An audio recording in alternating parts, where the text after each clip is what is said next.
Moikka kaikki! Otsikosta päätellen mulla on 2 tosi hyvää vaihtopetsiä. Mä näytän nämä vaihtopetsit nytten.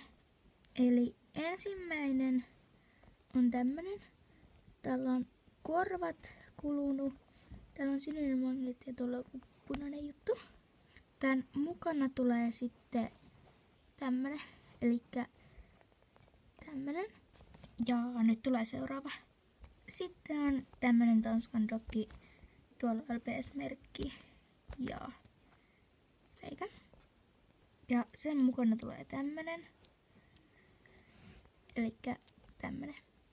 Elikkä nyt oli tommoset vaihossa. Ja molemmista noista mä haluun hyvän petsin ja vaikka jonkun pienen tavaran, kun tossa tulee noita tavarat mukana. Säännöt on ne. Lähetät ensin, sitten minä lähetän siis vaikka seuraavana päivänä tai 2 päivän päästä. Lähetään 1. mutta jos ei voi, niin kyllä 2. kelpaa. Laitat numeroa tonne alas kommentteihin tai sitten teet videon.